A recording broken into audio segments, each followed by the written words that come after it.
Iowa fans are pretty measured in their optimism and as they go into each football season, because I think my interaction with Iowa fans is they have, and I rarely generalize fan bases. I think that there are components to every fan base that are reasonable, delusional, etc.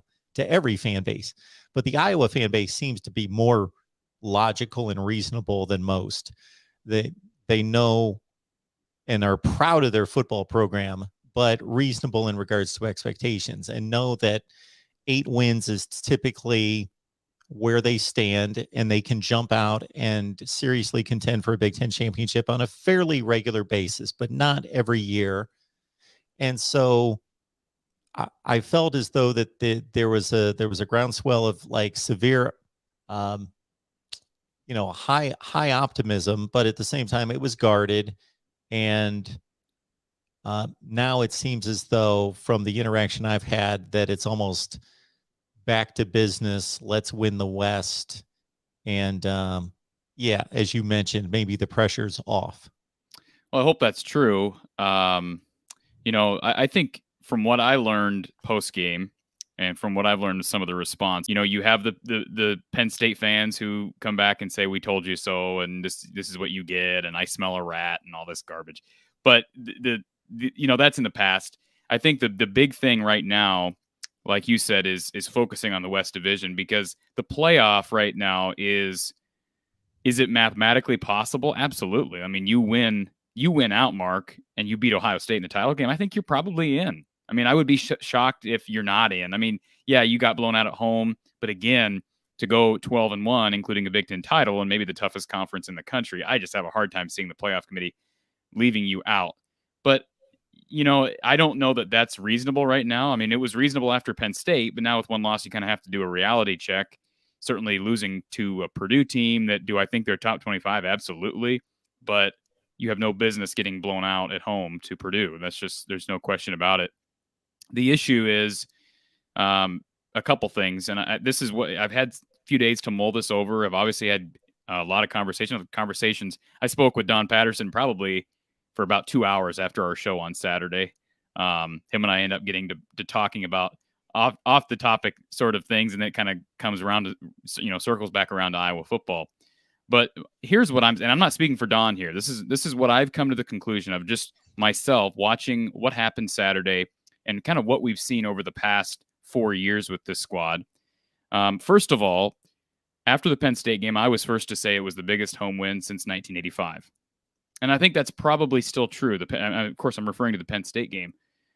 But, one game that we kind of were ignoring while we were hyping this game and then talking about how great it was that Iowa won was 2017 blowing out Ohio State at home. Like, that was a pretty big win. I know Ohio State fans would probably dismiss it. Iowa fans may dismiss it because we didn't win the West. There was nothing really on the line at that point. But let's not forget that the week after they went to Wisconsin. Had they won that game, I don't remember exactly what the standings looked like at that point, but had they beaten Wisconsin on the road, Iowa had a pretty clear route to the West title. So theoretically, you could argue that Ohio State game was as big as the Penn State game this year. And the reason I bring that up is because let's remember what happened during that Wisconsin game. They got basically blitzkrieged again. So here we have a huge game in 2017 at home where you win. It's the greatest day in years to be a Hawkeye, at least at home. And then you come back the very next week and lay a complete egg. And Iowa scored 14 points on the road at Wisconsin that week. Now, again, that was on the road against a very good Wisconsin team. So I know people may be shy to equate the Purdue loss of 2021 and the Wisconsin loss of 2017. But I can't help make that comparison, especially with regards to the offense. Wisconsin has this vaunted 3-4 defense that Iowa struggles with. But let's be honest, a lot of teams don't run the 4-3, which Iowa runs, at least the traditional 4-3, which Iowa runs now, at least throughout a game as their base defense. But that game just, again, to me, there's too many similarities following up such a terrific victory with a terrible performance. The only 14 points that Iowa scored in that game were off 2 pick sixes from Josh Jackson. course, he had a tremendous 2 weeks. He picked off Ohio State 3 times, and then he comes back and runs a couple back for 6 against Wisconsin. But it didn't matter because Iowa couldn't do a thing offensively.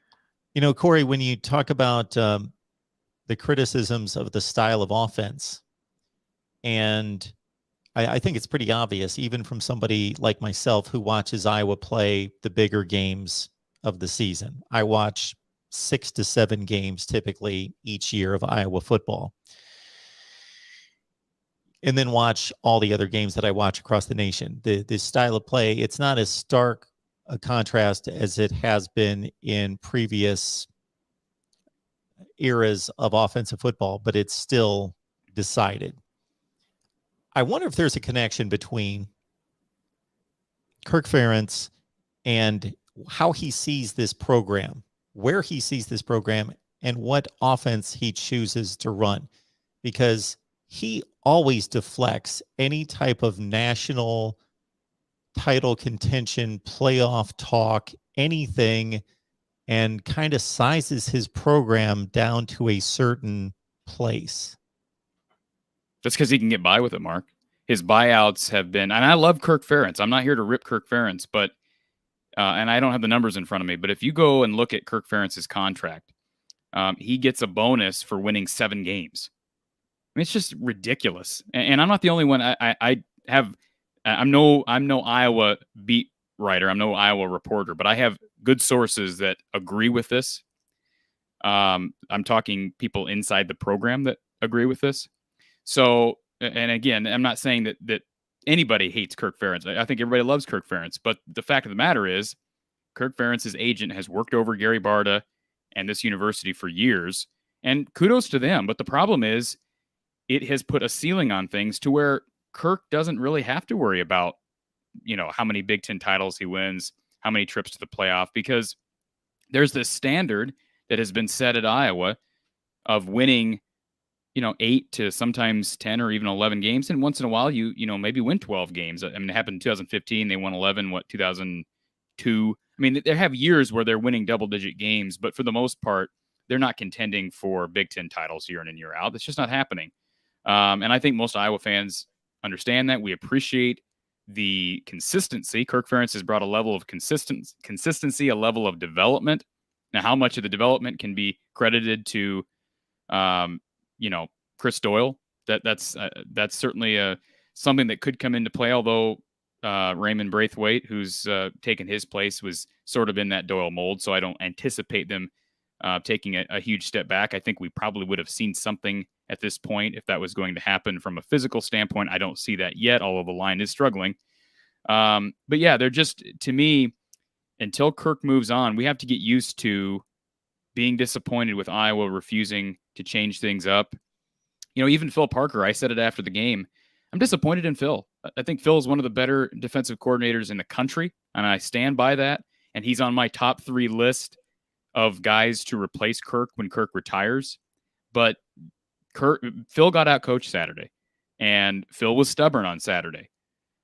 And you can't, Don Patterson gave me a call midway through the week I guess it's only Tuesday. He called me, I believe, yesterday, Monday.